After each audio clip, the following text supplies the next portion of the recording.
They say precision is a skill, but in reality it is a mindset. You didn't stumble into control. You crafted it piece by piece, while others wasted their days in noise. They rush into battles screaming. You step into arenas silent, studying every crack in the walls, every weakness they pretend to hide. By the time you move, the outcome is already written. That terrifies people, because it feels inhuman. They expect mistakes, hesitation, or flaws to appear, but you remove them before anyone noticed. Execution that clean unsettles the arrogant, because it proves the truth. They were playing games, you were mastering systems. Special forces are trained to calculate under pressure, to anticipate the unseen. Yet even they would look at your composure and wonder how you learned to cut so deeply without wasted motion. They rehearse until instinct takes over. You taught yourself to trust silence, to use observation as your greatest weapon. While they train with weapons and tactics, you trained with patience and self-control. That difference makes people doubt if you're playing by the same rules as them. They fear what doesn't make sense, and your precision doesn't. They cannot understand how someone unarmed with status or approval could strike harder than those who trained their entire lives. Your precision is not in what you do, but in what you refuse to do. You don't react to every insult. You don't explain every decision. You don't fight every battle. That restraint sharpens your power. Others drain themselves, proving points, defending pride, feeding chaos. You simply watch, choose, and strike when necessary. Precision is clarity in motion. It is knowing that 10 words spoken calmly outweigh 1,000 words screamed in panic. It is choosing the one moment that shifts everything instead of wasting energy in endless reactions. That is what makes your execution look inhuman. It is not speed. It is timing. The psychology behind it is brutal. Most people act to avoid discomfort. They fear silence, so they fill it. They fear waiting, so they rush. They fear stillness, so they panic. You learn to master those fears. You trained yourself to remain calm in discomfort, to embrace waiting, to make stillness your ground. That conditioning allows you to act without distortion. When others stumble over emotions, you cut cleanly through noise. Precision comes not from talent, but from discipline over your own impulses. That control is what makes even experts question you, because they see how rare it is, how few ever master themselves enough to move like you do. In relationships, this level of execution changes everything. People who wanted to bait you into chaos found themselves exposed. They expected yelling, explanations, frantic defense. You gave them silence, timing, and one decisive move that ended the game. That makes you dangerous in love, not because you're cruel, but because you refuse to be manipulated.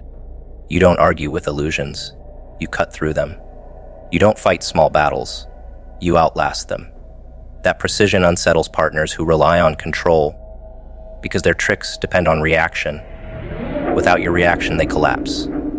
You show them the cost of underestimating someone who has mastered self-mastery. Friendships too shift under this power. People who once thought they could test you with gossip, with games, with half-truths, realize quickly that your precision leaves no room for manipulation. You don't waste energy on explaining yourself.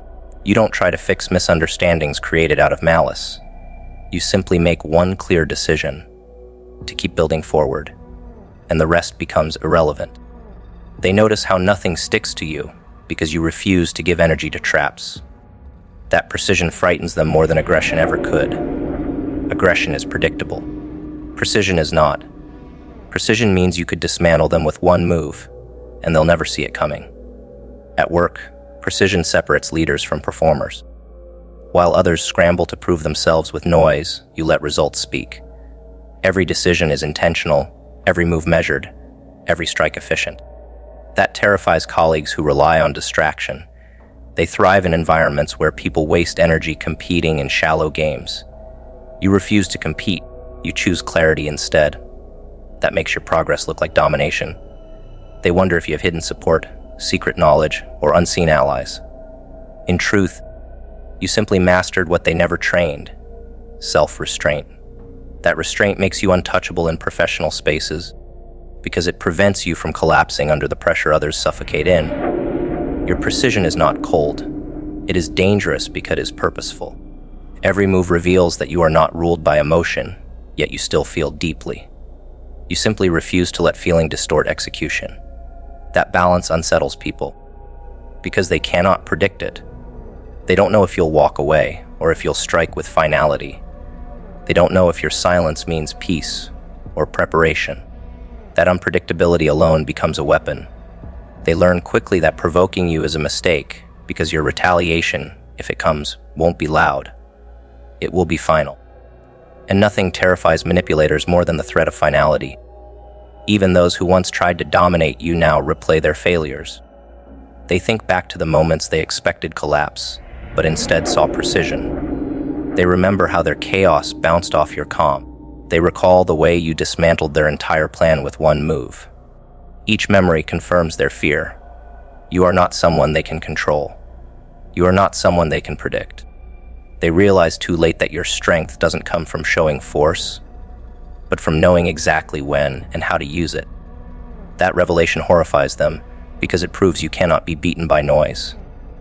The power is within you, but they never wanted you to believe it. From the beginning, the world whispered distractions into your ears. They told you to wait for permission, for recognition, for someone else to grant you strength. They trained you to depend on validation, to measure yourself against noise.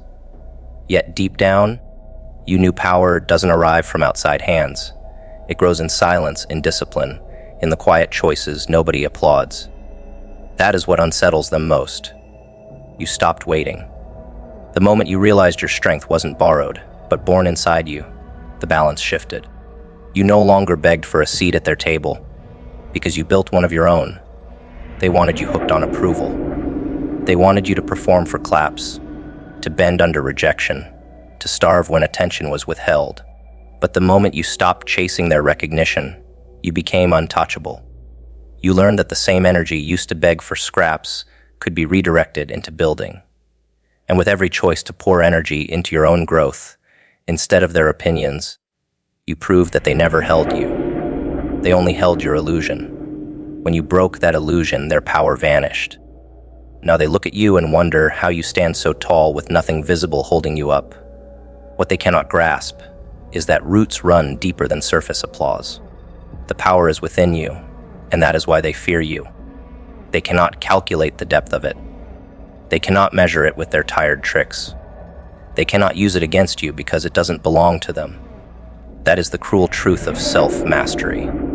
Once you discover your own strength, you dismantle every chain they ever tried to wrap around you. They wonder who protects you, who fuels you, who gave you authority. But the answer is simpler than they can accept.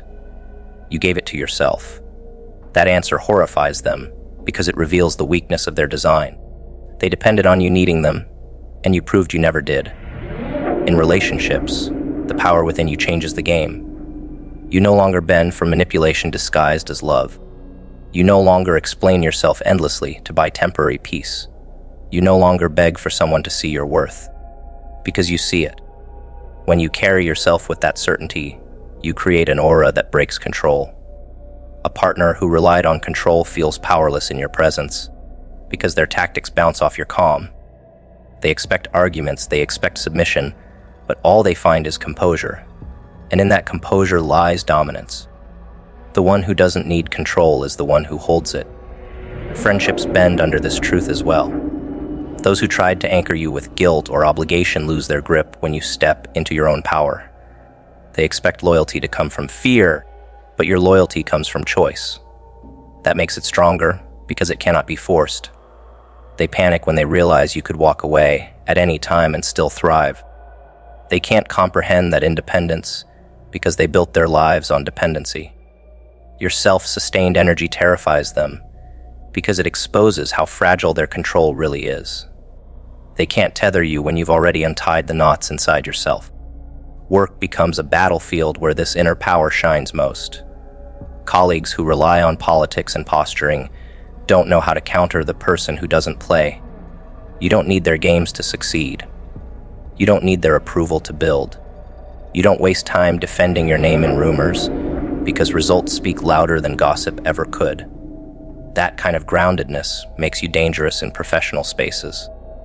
They can't figure out your source of confidence, so they assume you must have hidden connections or secret backing. But what unnerves them most is realizing the truth. You don't need any of that. You built your foundation on inner strength, and that foundation does not crack. The psychology behind this is brutal.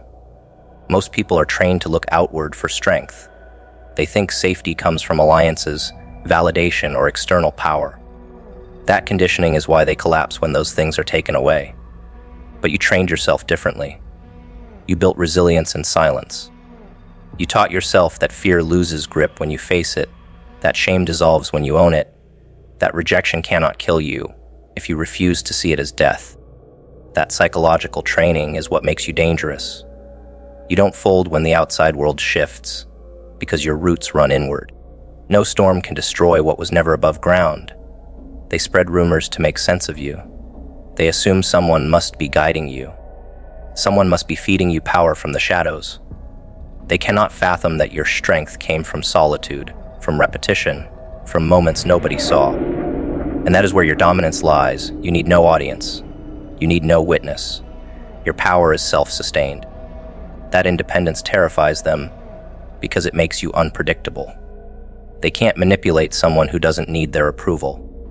They can't trap someone who has already chosen freedom. Every rumor they spread is only proof of their confusion, proof that they fear what they cannot explain. The power is within you, and it doesn't roar, it hums, it doesn't perform, it sustains. It doesn't chase, it attracts.